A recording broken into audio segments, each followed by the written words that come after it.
Hello everyone, welcome back my channel. आज हम इस वीडियो में एनवायरनमेंट के बारे में कुछ कीवर्ड जान लेते हैं।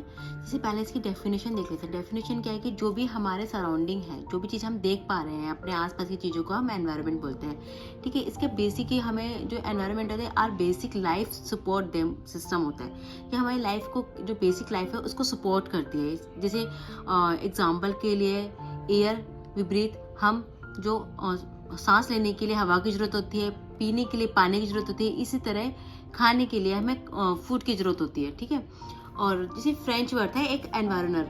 ठीक है, एनवायरनर जो मीनिंग था उसका मतलब था कि नेबरहुड, वहाँ से एनवायरनमेंट लिया गया है फ्रेंच वर्ड से। ठीक है, बस इतना याद रखना है, फ्रेंच। ठीक है, जो फ्रेंच वर्ड था एनवायरनमेंट, एनवायरनर, उससे ये नेबरहुड जो किसका मीनिंग था वहाँ से वर्ड लिया गया है। ह्यूमन बींग्स, देखो ह्यूमन बींग जो है वो मॉडिफाई द नेचुरल एनवायरनमेंट। जो ह्यूमन बींग है उन्होंने मॉडिफाई कर दिया नेचुरल एनवायरनमेंट को। जैसे कार फिर पॉल्यूट द एयर। ठीक है, water is collected in the port, पानी को कलेक्ट कर दिया है, और जो क्योंकि कार का जो फ्यूम है उसको पॉल्यूशन के उसमें रूप में हवा में मिक्स कर दिया है। Food is served in the vessels, हमने खाने को क्या किया है, वेसल्स में, बर्तनों में सर्व करना शुरू कर दिया है। और land use in the builds, factories, buildings etcetera. Lands को हमने, जो भी जमीन है उसको हमने बिल्ड कर दिया है फैक्ट्रीज में, बिल्डिंग्स में।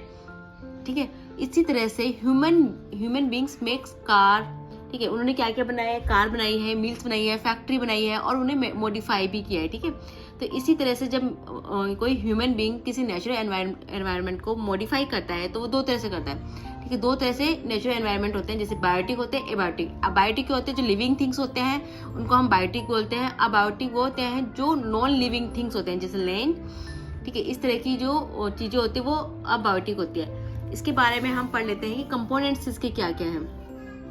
ठीक है, कंपोनेंट्स क्या क्या है, कंपोनेंट्स ऑफ द एनवायरनमेंट। देखो कंपोनेंट्स में क्या है, पहले लेते हैं हम नेचर। ठीक है, जो नेचुरल चीजें होती हैं, जैसे लिथोस्फेयर जो लैंड से रिलेटिव होते हैं उन्हें लिथोस्फेयर बोलते हैं। एटमॉस्फेयर जो कि एयर से रिलेटेड होती है उसको एटमॉस्फेयर बोलते हैं। इसी तरह से हाइड्रोस्फेयर जो कि वाटर से रिलेटेड होती है उसको हाइड्रोस्फेयर बोलते हैं। इसी तरह से ह्यूमन मेड कि इंसान ने क्या क्या बनाया। देखो ह्यूमन मेड वाली चीजें कौन सी, बिल्डिंग है, पार्क, ब्रिज, रोड, माउंटेन्स को उन्होंने मॉडिफाई किया है, जैसे वहां पे रोड वगैरह निकाल दी, और इंडस्ट्री। ठीक है, इसी तरह से ह्यूमंस का क्या क्या बनाया, ह्यूमन ने क्या क्या मॉडिफाई किया एनवायरनमेंट के लिए।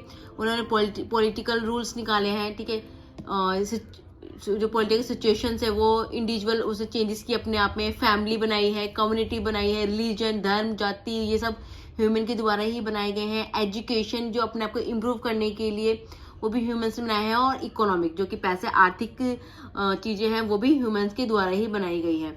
इसके अलावा देख लेते हैं ह्यूमन एनवायरनमेंट है, उसमें देख लेते हैं humans being interact with the environment and the modify it. वो उसने क्या किया है, उन्होंने इंटरेक्ट किया है ह्यूमंस ने एनवायरनमेंट के साथ, और उसको थोड़ा सा क्या कर दिया, मॉडिफाई कर दिया अपनी जरूरतों के हिसाब से। जैसे उन्होंने ग्रो क्रॉप डोमेस्टिक, जैसे उसने क्या किया, पौधों को उगाया है, एनिमल्स को पाला है।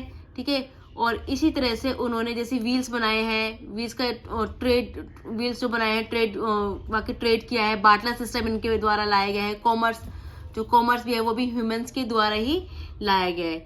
ठीक है, इसके अलावा हम एक चीज जान लेते हैं, 5 जून है वो वर्ल्ड एनवायरनमेंट डे है। जी, 5 जून जो है वो क्या है, वर्ल्ड एनवायरनमेंट डे है, मनाया जाता है। किस दिन, 5। अब 5 तारीख को आप किसी भी चीज से रिलेट कर सकते हैं जो आपको हमेशा के लिए याद रहे। ठीक है, और जो कि एनवायरनमेंट हम उसी चीज से बने हैं तो थोड़ा याद इजी हो जाता है याद करना। तो इसके अलावा हम इसमें देखते हैं कि नेचुरल एनवायरनमेंट क्या है। देखो नेचुरल एनवायरनमेंट में क्या आते हैं, जो हमने पहले पढ़ा है, लिथोस्फेयर, हाइड्रोस्फेयर, एटमॉस्फेयर, बायोस्फेयर, ये सब नेचुरल एनवायरनमेंट है। और हम पढ़ चुके हैं कि सॉलिड जो क्रस्ट होती है या हार्ड जो टॉप होता है उसको हम लिथोस्फेयर बोलते हैं। ठीक है, जैसे rock, minerals covered by the thin layer, जो पतली लेयर से ये चीजें क्या होती है, कवर होती है। हाइड्रोस्फेयर में क्या आता है, हाइड्रोस्फेयर में कहते हैं एरिया जो जितना भी एरिया जो वाटर से ढका हुआ है हम उसे हाइड्रोस्फेयर बोलते हैं, जैसे रिवर, सी, लेक, ओशन। ठीक है, ये सब हाइड्रोस्फेयर में आता है। इसके अलावा एटमॉस्फेयर में क्या आता है, थिन लेयर होती है एयर की, पतली सी एक लेयर होती है जो कि वायु की, हवा की, जो सराउंडिंग द अर्थ है, अर्थ के सराउंडिंग फैली हुई है। ठीक है, ग्रेविटी, इसके अंदर ग्रेविटी और force of the earth hold the atmosphere. देखो क्या होता है कि हम लोग किसकी वजह से अर्थ से कनेक्ट हैं, जुड़े हुए हैं, ग्रेविटी की वजह से जुड़े हैं। एक छोटी सी एक फोर्स है जो हमें एटमॉस्फेयर के द्वारा अर्थ से जोड़ के रखती है। अब इसमें बायोस्फीयर के बारे में जान लेते हैं। बायोस्फीयर क्या होता है? बायोस्फीयर होता है कि it's called where living world plants animal and live together, जहाँ पे सब लोग जितने भी लिविंग थिंग्स होती है वो एक साथ लाइफ को जी रही होती है इकट्ठे होके। तो वो हो गई एक छोटी सी दुनिया मान सकते हैं, जो कि लिविंग थिंग्स के हैं, जिसमें प्लांट्स भी शामिल है, एनिमल्स भी है।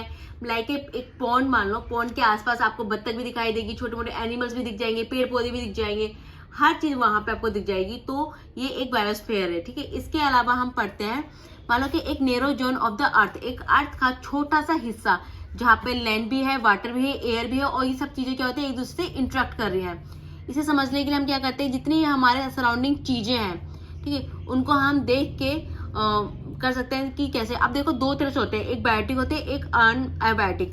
जो बायोटिक होती है उसमें क्या होता है बायोस्फीयर में, बायोटिक जो कि लिविंग है जैसे पॉन्ड वगैरह है, अबायोटिक जो कि लिविंग नहीं है जैसे कि आपके घर में वो होता है ना मछली वाला होता है, फिश एक्वेरियम, उस टाइप से हम एक छोटा सा बायोटिक अपने घर में बनाते हैं, लेकिन वो मैन मेड है, ठीक है। इसी तरह से हम आगे जाते हैं इकोसिस्टम। इकोसिस्टम क्या होता है? What is the ecosystem? ठीक है, इकोसिस्टम में कहते हैं this system formed by the interact of all living things with the each other. जितनी भी लिविंग थिंग्स है वो एक दूसरे के साथ कनेक्ट कर रही है, ठीक है। अभी हमारे आसपास जितनी भी चीजें हैं हम एक दूसरे से कनेक्ट करते हैं, एक दूसरे के ऊपर ही तो निर्भर है। तो जब हमारी चीजें इकोसिस्टम में भी वही है कि जब कोई भी चीजें एक दूसरे से डिपेंड है, एक दूसरे पे ईच अदर मतलब इंटरेक्ट करती रहती है, तो दैट इज ए इकोसिस्टम। जैसे पॉन्ड का एग्जांपल दिया था, पॉन्ड में क्या होता है कि मछली भी होती है, पेड़ भी होते हैं, उसके आसपास जानवर भी होते हैं, पक्षी भी उड़ रहे होते हैं, वहां पानी पी रहे होते हैं, मतलब जस्ट एक छोटा सा हिस्सा जहाँ पे सारी चीज लिविंग थिंग्स इकट्ठे होके अपने जीवन यापन कर रहे हैं, दैट इज ए इकोसिस्टम, ठीक है।